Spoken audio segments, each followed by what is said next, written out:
Go ahead. Thank you, Introduce Your yourself. Worship. Thank you. I'm Inga Friesen, and of course, I also live at 8830 Okanagan Landing Road. And I would like to ask council to just flip the map over and view a few photos. And did he leave? Oh no. Okay, so obviously it's pretty dramatic. We've kept in touch with city staff since 2014 to suggest solutions to resolve this problem, not only for us, but for the benefit of our neighborhood. I better put my glasses on. Boy, this drainage has been a well-known concern for many years, and as you can see on the pictures, I know the audience can't see it here, but you might have seen it on social media. Lake Friesen was the subject of social media ridicule in 2017. That hurts my heart so deeply. This is a problem that I did not cause, that I cannot solve myself, and for which I've been seeking solutions for many years already, patiently and persistently. So we are very thankful that the overland drainage solution was pictured and funded in your 2018 budget. And we know that engineering and real estate and other staff have been working for a long time already to address the increasing problem of drainage from the south slope of Okanagan Landing.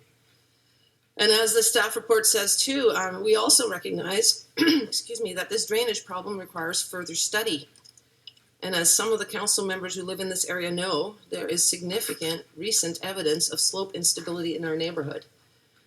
I don't want to have to post anymore on social media of these horrible things happening to my neighbors. I don't want to have my lake view property become lakeside. So our suggestion was that if council moves to approve the variance that allows development of this property, we respectfully request, and this is a big one, number one, that the neighborhood drainage improvements be completed prior to permitting development at 8840 to avoid further negative impacts to our property, our neighbors, and the public roads.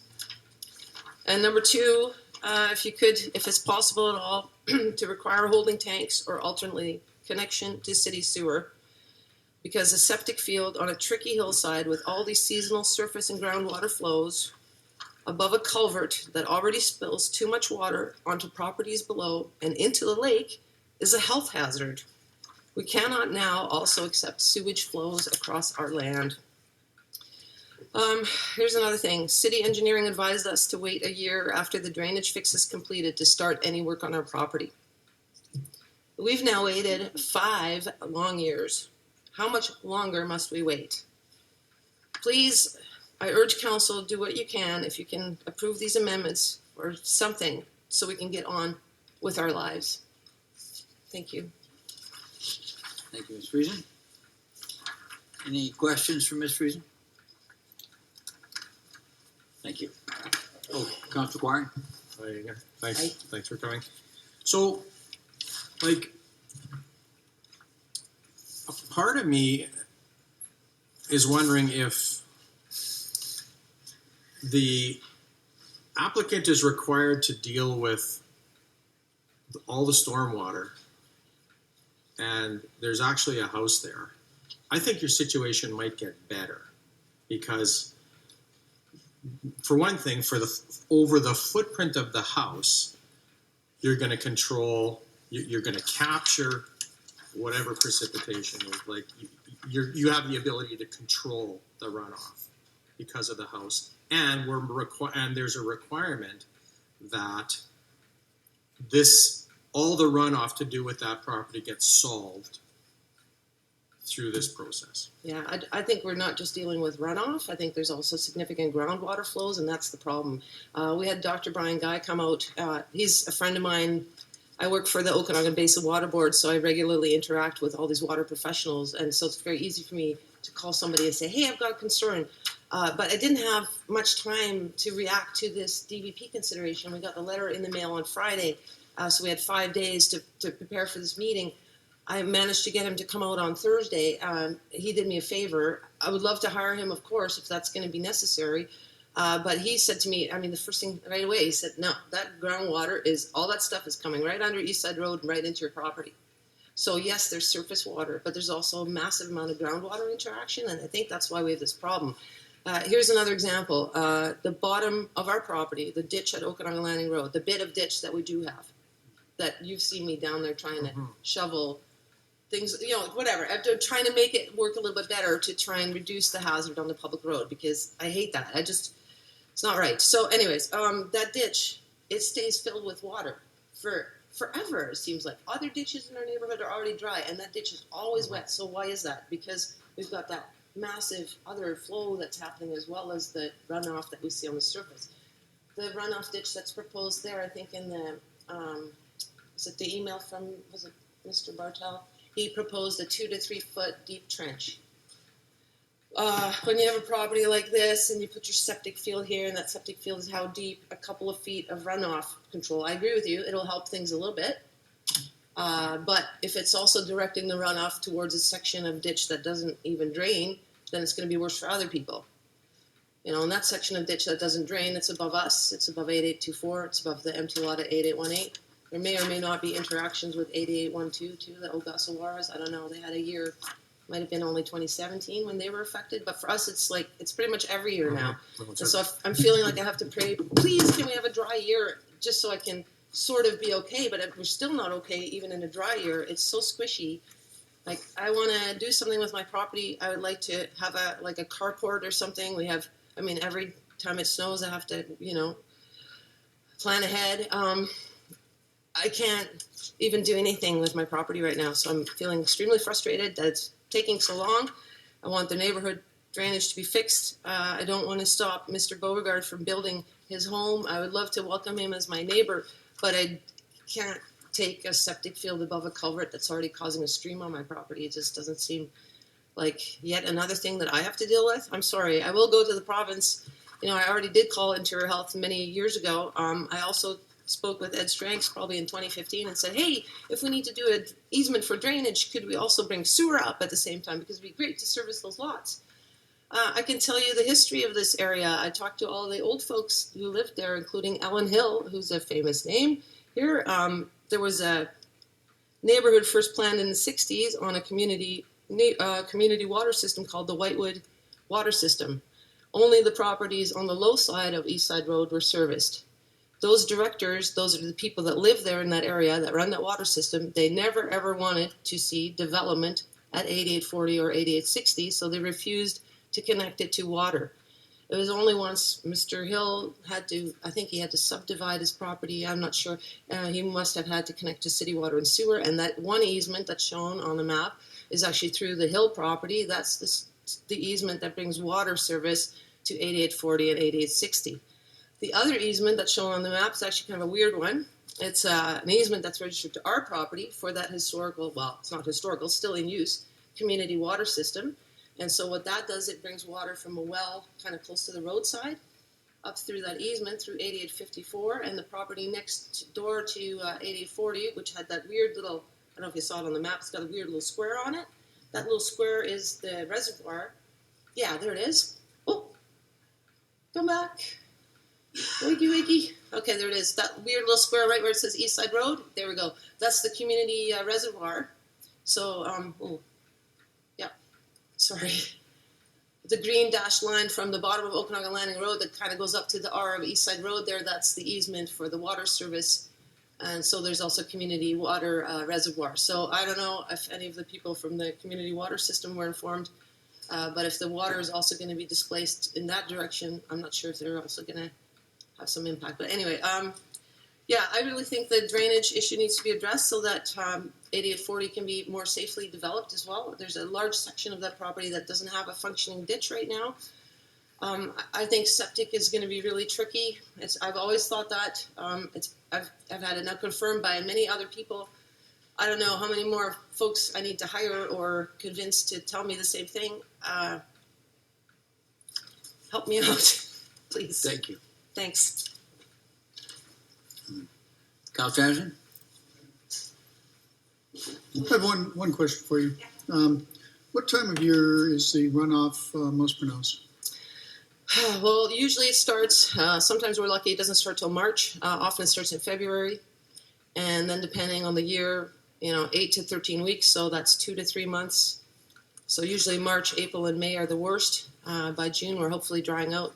This past year was a weird one. It was dry, but then we had lots of rain in July. So we still noticed that, because we've got this weird infiltration device above us, It's just, and we don't know, like, how deep is that thing? How many Okay. holes are in it? We don't know what that thing is. So it's just sitting there, kind of just letting water inject into our property. And as John mentioned, there was quite a bit of development right next to us on 8824, which is a brand new house that was built in 2010. I remember when we first got our property, which was in late 2011. I wish I'd bought it a little sooner so I could have been there when all this was happening. Anyway, that fellow, he asked us, hey, would you like to fill in your yard too? Because I'm bringing in 1,000 loads of fill. And we were like, oh, I don't know. Isn't that going to kill the trees? And don't we want trees? And we just bought the place. So we were just starting to dream what we might be able to do with it. So I never imagined March and that. February then, when it, Pardon me? mainly March and February when it goes, Thank you. when it's running? 2 to 3 months every year, yeah. Okay, thank you very much. I've got a question for staff. What time of year was I don't know what the geotechnia, the water engineer, what time of year was that done? It was not a water engineer, it was a geotechnical engineer. The last report that's included in this is October 17th, 2019. They had looked at the site on several occasions though. Okay. I guess my concern is that, I guess I've got a question. I don't even know if you can answer it. Is the septic field entirely, like I'm not a geotech engineer, entirely independent of this runoff? It seems to me just intuitively that they're not really independent of each other. I am not an engineer and therefore I'm not able to answer that question specifically. I can comment that the on-site wastewater practitioner, though, does need to consider ground constraints for a property when designing a septic field. Right, but if they were in there in October and we're not sure when else, they would not have seen the runoff going through for 2 or 3 months in March and February, though. So I can't answer that on behalf of that. yeah, I know, and that really sits poorly with me because we don't know. We don't know. They don't know. He may not even be aware that there's a runoff situation. Okay, thank you. All right, I'll ask for a second time for public input. Oh, Council Quaring, sorry. Should I wait until I have a question? Good idea. So, calling for a second time for public input.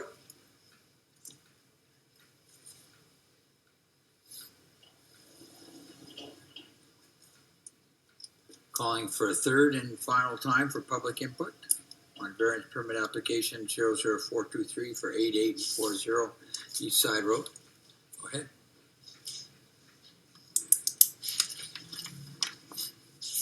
Hello, everyone.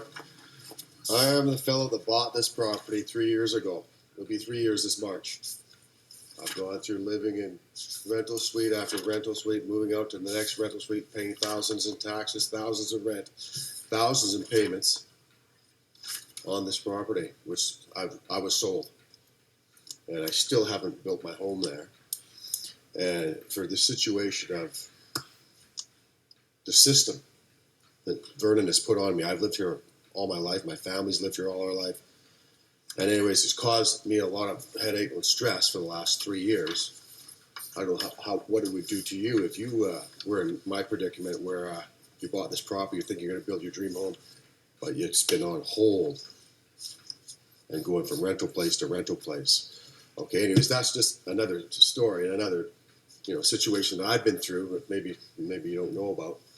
But for the water situation, yes, of course, we want to solve the situation. And I've seen the water run across the road where now, okay, so we've got some ditches in place and some plans in place for directing the water to this culvert that is already in the road, if that is the right place where the water needs to go.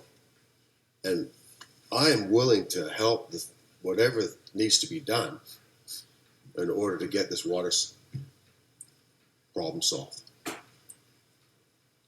And I know that the ditch that we have by the geotech and the environmental people going along the environmental line above my property, all the water that's coming down the mountain and it's going to hit this ditch is going to be directed wherever I want to have that ditch ending up, which is actually at the culvert.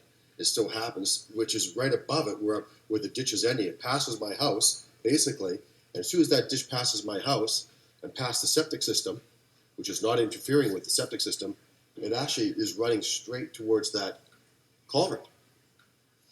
And now the water that is past that ditch, I could either also put a parallel ditch coming the other way. So any water that is coming down that mountain hits that ditch as well and is directed to that culvert. And that's basically my plan. So the water wouldn't be going across that road, which is there's no ditch there at all. At the end of the cul-de-sac, there is no drainage ditch because it hasn't been finished. The dead end cul-de-sac hasn't been completed by the city. So that's all I have to say. Thank you. Thank you. Just we have a question for you. Councilor Anderson. Thank you. I was just wondering if you can tell us when the geotech engineer, when he or she did the work. What did he's been there many, many times, even with Mr. Friesen as well. We've been there. With when it was actually running off? When where there's been a runoff? No, but we know that there is a runoff, and it's going to come down the mountain regardless. Yeah. And so, actually, putting my house there in this position is going to help the situation because I'll be able to control the water and put it in the right place instead of having it just run off down the hill, hit the ditch, and go wherever it wants to go. Okay. And so the geotech engineer is does he or she say that the septic field is entirely different from are they completely apart, or is there a possibility of septic running into the runoff? Well, because of the ditch and after the excavation is done and the ditch is put there, then this runoff will not interfere with the septic system. No, it's because the ditch is above it and the run of water is coming down, so it's going to be completely dry out of the septic system. Okay. And as part of your plans going forward, are you planning on tracing the ditch all the way to the culvert? To the culvert, exactly, yes. Which will solve the problem for... Well, it'll solve the water, yeah, exactly. But what it is the water that's coming through that culvert is the one that's going through these people's property. So once it goes through that culvert, then it's out of my hands. So I'm just going to be directing it to that culvert, which it should be done. But then once it goes through that culvert, obviously it's across the road and it's heading towards the other people's homes. Okay. It's doing that no matter what. Basically. Councilor Quarren, do you have a question for the presenter? Yeah. Go ahead. Thanks. Yeah, I think the concern is, I agree with you that I believe that the construction of your house will force you to manage the groundwater condition, and I think it would hopefully improve.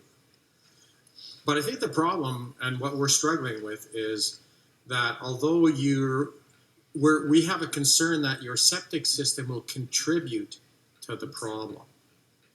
That's what we're concerned with, is that you can deal with the surface runoff, but there's a lot of water coming down that mountain underground, and you're actually going to be contributing to that through your septic system. And we're not engineers, so we don't know whether that will or won't happen. But I take it Bartel. I heard the name Bartel. Dick Bartel, yes. Dick Bartel. Yes. Have you had conversations around that? Like, there's all kinds of water running underneath running under the, you'll be adding more water to an already, to a problem. Has there been discussions around that, or? Yeah, we talked about that. He says, well, as long as, every septic system and every one that's out there obviously adds some water. Yeah. And it's not a large quantity in any means by, let's say, it's pouring rain. Yeah. And so it's sort of like, he didn't seem too concerned that there's that much water. Okay. Thank you.